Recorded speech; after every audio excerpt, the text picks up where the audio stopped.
सभी अवस्थाओं के बारे में बताया है। मनुष्य की मृत्यु के उपरांत किए जाने वाले सभी क्रियाओं के विषय में भी बताया है। किंतु हे प्रभु, मेरे मन में एक शंका उत्पन्न हो रही है, जिसका निवारण। दोस्तों, एक बार गरुड़ जी भगवान श्री कृष्ण के पास आते हैं और कहते हैं, हे प्रभु, आपने मुझे मनुष्य की जन्म से लेकर मृत्यु तक की सभी अवस्थाओं के बारे में बताया है। मनुष्य की मृत्यु के उपरांत किए जाने वाले सभी क्रियाओं के विषय में भी बताया है। किंतु हे प्रभु, मेरे मन में एक शंका उत्पन्न हो रही है, जिसका निवारण केवल आप ही कर सकते हैं। भगवान श्री कृष्ण कहते हैं, हे गरुड़, तुम्हारे मन में जो भी शंका हो, निसंकोच होकर पूछ लो। तुम्हारी हर शंका का समाधान करना मेरा कर्तव्य है। पक्षीराज गरुड़ कहते हैं, हे प्रभु, अब मेरे मन में यह जानने की जिज्ञासा हो रही है कि मनुष्य को कौन से कार्य निर्वस्त्र होकर नहीं करने चाहिए। निर्वस्त्र होकर इन कार्यों को करने से मनुष्य को कौन सा पाप लगता है तथा इनके पीछे क्या कारण है। तब भगवान श्री कृष्ण कहते हैं, हे पक्षीराज गरुड़, आज तुमने उत्तम प्रश्न किया है। तुम्हारे इस प्रश्न के उत्तर में समस्त मानव जाति का कल्याण छिपा हुआ है। तुमने यह सत्य ही कहा है कि मनुष्य को कभी निर्वस्त्र होकर भोजन, स्नान तथा शयन नहीं करना चाहिए। निर्वस्त्र होकर यह 3 काम करने से इसका मनुष्य के जीवन पर अशुभ प्रभाव पड़ता है। तुम्हारे इन प्रश्नों के उत्तर देने से पूर्व मैं तुम्हें एक ब्राह्मण का प्राचीन इतिहास सुनाता हूं। इस प्राचीन कथा के माध्यम से तुम्हें तुम्हारे सभी प्रश्नों के उत्तर प्राप्त हो जाएंगे। इसीलिए तुम इस कथा को ध्यान से अवश्य सुनो।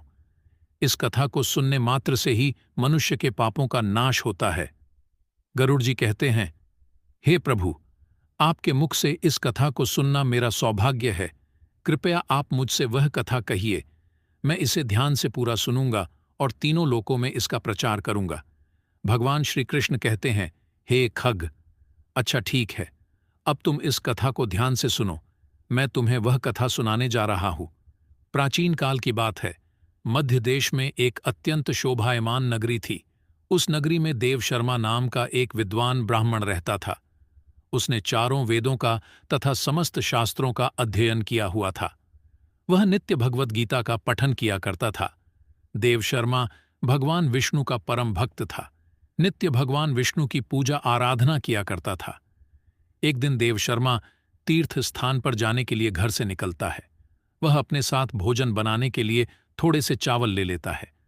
देवशर्मा घने जंगलों से तीर्थ स्थान के लिए चलने लगता है। बहुत देर तक चलने के बाद देवशर्मा जंगल में स्थित एक जलाशय के समीप पहुंच जाता है। वह जलाशय अत्यंत सुंदर था। उसके चारों ओर हरियाली और सुंदर वृक्ष थे। फिर वह ब्राह्मण उस जलाशय से पानी पी लेता है और वहीं पर भोजन करके विश्राम करने का विचार करता है। देवशर्मा अग्नि जलाने के लिए लकड़ी इकट्ठा करने निकलता है। तभी उसे जलाशय के पास एक विचित्र दृश्य दिखाई पड़ता है। उस जलाशय के आसपास के सभी वृक्ष तथा पौधे हरे भरे होते हैं, किंतु केवल 2 वृक्ष एकदम सूखे हुए तथा मृत दिखाई पड़ते हैं। उन वृक्षों को देखकर देवशर्मा को बड़ा आश्चर्य होता है। वे इस प्रकार से सोचने लगता है, बड़ी ही विचित्र बात है। इस जंगल के सभी पेड़ पौधे हरे भरे हैं, किंतु ये 2 पेड़ तो एकदम से सूखे हुए हैं। इन पर ना तो पत्ते हैं और ना ही छाल है। इन वृक्षों की ऐसी हालत किस कारण से हुई? इतना सोचते हुए वह मन ही मन प्रसन्न हो जाता है और कहता है, चलो अच्छी बात है, आग जलाने के लिए सूखी लकड़ी का इंतजाम भी हो गया। देवशर्मा उन सूखे हुए वृक्षों के पास जाता है और उनकी टहनियां तोड़ने लगता है तो अचानक उन वृक्षों से एक आवाज आती है, रुक जाओ ब्राह्मण, रुक जाओ, ये क्या अनिष्ट कार्य कर रहे हो? उस आवाज को सुनकर देवशर्मा चौंक जाता है और इधर उधर देखने लगता है और कहता है, कौन है? कौन आवाज दे रहा है? यहां पर तो मुझे कोई नहीं दिखाई पड़ रहा है। तुम जो कोई भी हो, सामने आकर बात करो। फिर से एक बार आवाज आती है, हे ब्राह्मण देवता, हम तुम्हारे सामने ही हैं, आप ही हमें देख नहीं पा रहे हैं। देवशर्मा कहता है, हे भाई, तुम कौन हो और मेरे सामने कहां पर खड़े हो? मुझे तो कुछ भी दिखाई नहीं पड़ रहा है।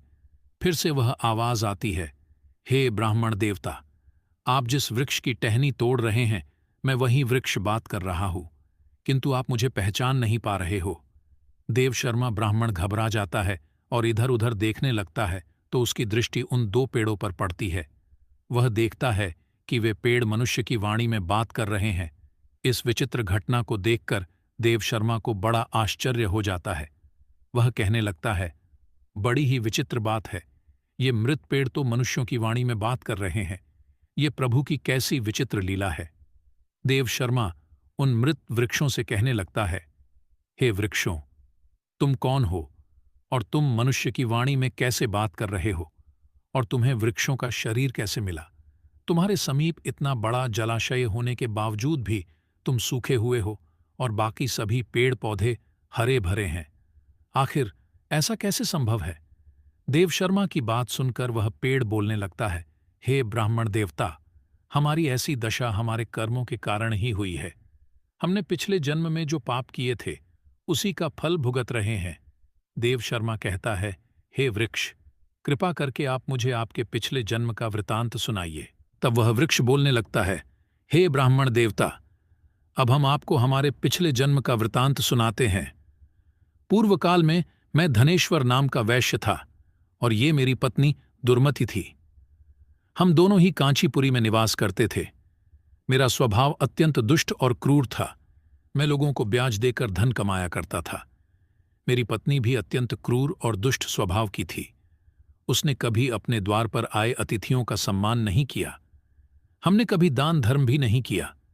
सदैव ही दीन और गरीब लोगों को सताया करते थे। उस समय हमारी कोई संतान नहीं थी। हम दोनों ही संतान सुख प्राप्ति के लिए भोग विलास किया करते थे।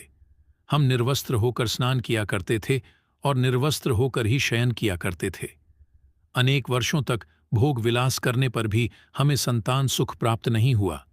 मैंने कभी अपने पूर्वजों के लिए श्राद्ध नहीं किया, कभी तर्पण नहीं किया, उनके लिए कभी दान धर्म भी नहीं किया, जिस कारण से मेरे सभी पूर्वज रुष्ट हो गए।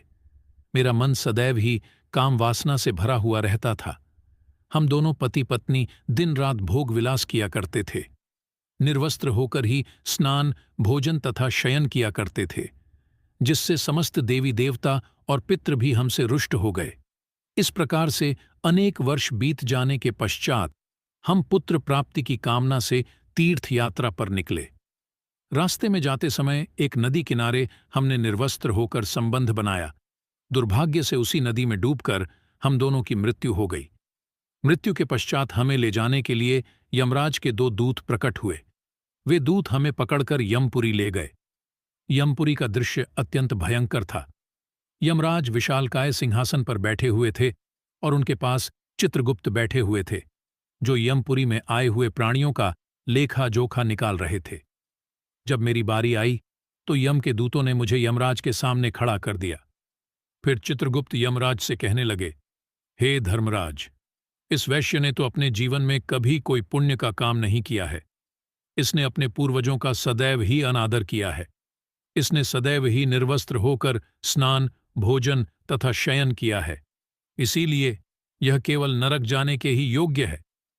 इस प्रकार से चित्रगुप्त ने मेरे कर्मों का लेखा जोखा यमराज को बताया।